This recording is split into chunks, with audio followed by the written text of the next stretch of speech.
Salut tout le monde! Pour cette vidéo d'aujourd'hui, j'ai décidé de ne pas vous emmener en balade, mais plutôt de parler d'un sujet qui me tient très à cœur et d'en profiter pour casser quelques idées reçues. Donc aujourd'hui encore, on va parler d'oiseaux. Hey Flo, on va où aujourd'hui? Enfin, les oiseaux. Ah, quelle horreur! Mais enfin, en plus, c'est mignon, les petits moineaux, les petits machins. Ce sont des monstres! Mais pourquoi? Je comprends pas. Parce qu'ils ont pas de bras. On va être honnête un moment, l'ornithologie est selon moi quelque chose qui passionne pas forcément les foules, même si les gens aiment les animaux. La faute peut-être à une image un peu vieillotte de cette science qui attire peu de nouveaux adeptes en dehors des amateurs de photographie. Et je ne suis pas là pour juger, je comprends parfaitement quiconque a ouvert un guide ornitho dans sa vie et est tombé sur des mots comme russerolle turdoïde, hippolaïs polyglotte ou alouette pispolette, c'est probablement dit tout de suite, je vais continuer à appeler ça des piafs. Mais aujourd'hui on va parler d'oiseaux que tout le monde connaît, ou en tout cas croit connaître. Aujourd'hui j'ai décidé de rétablir la justice pour tous ces pauvres oiseaux qu'on ne nomme pas correctement, pour tous ces pauvres volatiles qui, tous les jours, sans que vous ne le sachiez, se disent « Je ne suis pas une poule d'eau, je suis une foulque macroule, barbare ignorant !» Non mais arrêtez, je suis pas une mouette, je suis un goéland, c'est lourd là. Le prochain qui dit que je suis la femelle du hibou, je fais mon petit déj de ses entrailles. Et donc pour remettre tout ça bien en place et résoudre ces torts, on va parler de 3 exemples qui me tiennent particulièrement à cœur. Et pour le premier d'entre eux, on va notamment parler de Game of Thrones.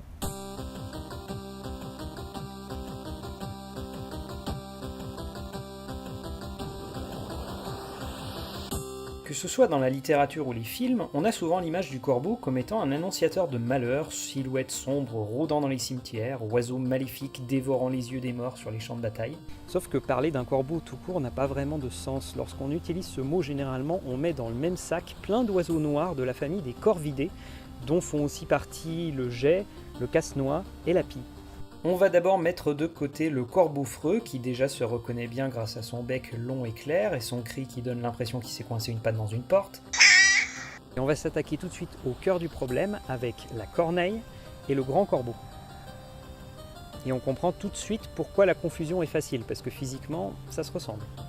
Tout d'abord, le grand corbeau est un oiseau mythique qui est présent dans un grand nombre de légendes et considéré comme un messager divin dans la culture celte. Il s'agit du plus gros des corvidés puisqu'il fait la taille d'une buse et a la particularité de vivre en couple toute sa vie à la manière des rapaces. C'est un oiseau rupestre, donc appréciant les falaises, et il est très présent en montagne. Sa cousine, la corneille noire, est plus petite et surtout beaucoup plus courante en France, donc dans la plupart des cas, lorsque vous voyez ces oiseaux dans un parc en ville, il s'agit bien de corneilles noires et non pas de corbeaux. La confusion est évidemment très fréquente, mais elle en a donné une autre qui est assez bizarre dans la série Game of Thrones. Dans l'univers de Westeros, on entend parler à chaque épisode de ces corbeaux qui ont une grande importance, notamment pour envoyer des messages à la manière des pigeons voyageurs.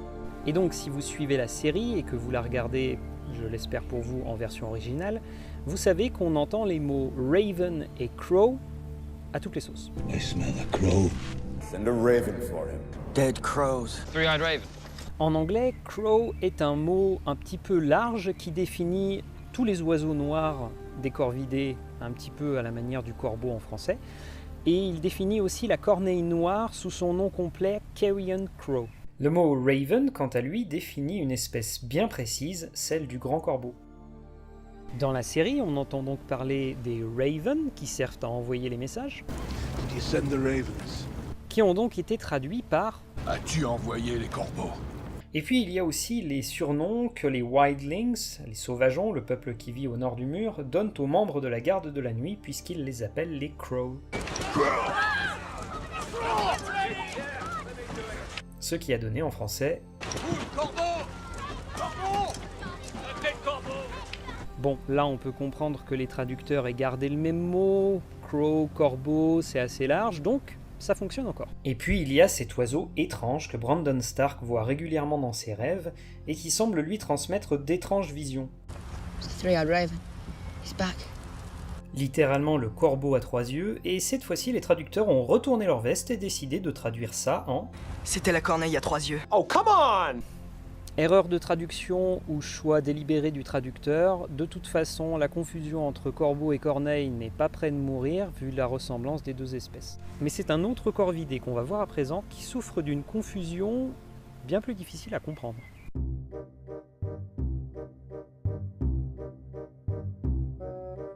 Si vous avez déjà fait de la randonnée dans les Alpes, il est très probable que vous ayez déjà vu ce petit oiseau noir qui vit généralement en grands groupes. C'est un voltigeur exceptionnel qu'on trouve jusqu'au sommet des plus hautes montagnes et il n'a pas peur des humains puisqu'on le voit souvent venir quémander de la nourriture aux randonneurs. Maintenant, pour ceux qui appellent ça un chouka, je vais vous demander de bien vouloir regarder le centre de l'écran. Voilà. Le choucard à bec jaune. Cette confusion entre le chocard, oiseau montagnard par excellence, et le chouka, qui est son cousin des plaines, remonte à tellement loin qu'il est difficile de comprendre exactement d'où est-ce qu'elle vient. Les plus littéraires d'entre vous vont peut-être même me dire Oui, mais Flo, Frison Roche, dans ses bouquins, il a bien dit des choucas. En effet, il l'a dit. Il a dit. Eh oui. Et c'est bien là le souci, alimenté par des œuvres célèbres comme Premier de cordée de Frison Roche ou Sous l'œil des choucas de Saint-Mivelle, cette confusion s'est ancrée dans nos mémoires. Du coup, ce qui fait que, comme pour la marmotte, on a aujourd'hui des hôtels, des remontées mécaniques, des pistes de ski qui ont pris le nom d'un oiseau qui ne met jamais les pieds en montagne. La différence physique entre les deux espèces est cette fois évidente, le chocard possédant des pattes rouges et un bec jaune citron, alors que le chouka des Tours, de son nom complet, est intégralement noir avec un œil gris clair bien visible. Le chocard apprécie les grandes parois rocheuses et les amateurs de ski le côtoient souvent en station d'altitude, alors que son cousin, quant à lui, est très rarement aperçu au-delà de 1000 mètres. D'ailleurs, le chouka des Tours est souvent présent dans les villes et villages, où il est souvent confondu avec la corneille.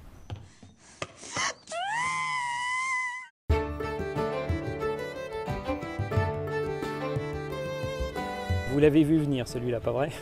Le cas de l'aigle royal est probablement l'erreur la plus commune concernant les oiseaux, simplement parce qu'on parle ici de deux espèces surreprésentées dans l'histoire et la culture. Le premier est un symbole des rois et des dieux depuis l'Antiquité, le deuxième est l'emblème des États-Unis depuis 1782 et était avant cela considéré comme sacré par les cultures amérindiennes. Et étant donné qu'on mange de l'imagerie américaine par paquet de 12 depuis qu'on est enfant, il n'est pas étonnant que cette confusion soit très vite arrivée et que la plupart des gens qui n'ont jamais vu un aigle royal se disent que ça, c'est un aigle royal.